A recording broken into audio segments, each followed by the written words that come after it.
Kaip galima tiesiog panaudoti senus džinsus stalo serviruotei. Štai turiu džinsus, kurių jau nenešioju ir dabar 1-2 mes jas paversime puikia staltiese jūsų šventiniam stalui. Tai nuo ko reikėtų pradėti? Pirmiausia, reikia paimti aštrias žirkles ir susikarpyti per pusę džinsus, vadinasi, iki klešnės ir panaudosime šitą priekinę dalį, tiksliau priekinės 2 dalis ir užpakalinės 2 dalis. Tai vadinasi, mums reikia 4 kišenių.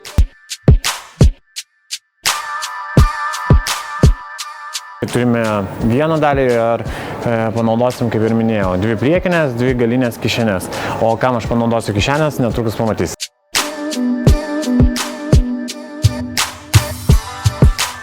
O apatinę klešnių dalį mes perpilname per pusę, išilgai ir irgi turėsime 4 servetėles. Štai, džinsai jau paruošti, o dabar prie gėlių. Aš naudosiu keletą skirtingų gėlių.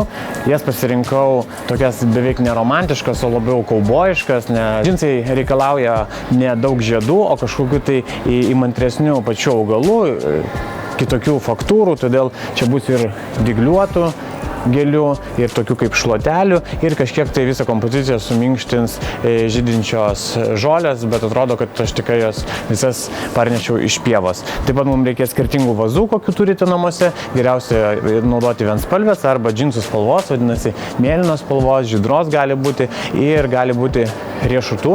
Čia panaudosiu truputį lazdyno ir žemės riešutų ir aišku, koks kaubojus be virvės. Panaudosiu dar šiek tiek virvės, kas šitai kompozicijai priduos tokio žaismingumo, nors kartu ir atrodys pakankamai grubiai. Tai dabar viską šitą dalyką suderinsiu į vieną visumą ir galėsime kviesti prie stalo svečius.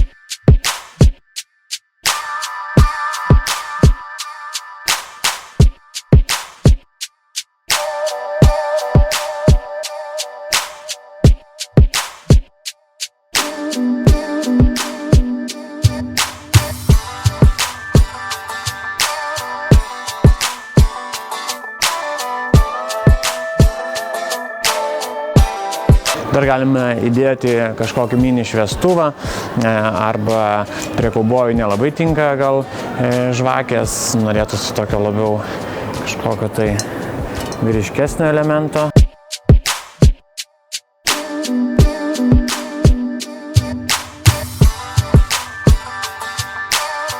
Tai kągi, tik ką pamatėte, kaip galime senus džinsus panaudoti savo stalo serviravimui. Bet nepamirškit, neišmetinėkit savo daiktų, o jos panaudokit tikslingai, pavyzdžiui, stalo serviruotei.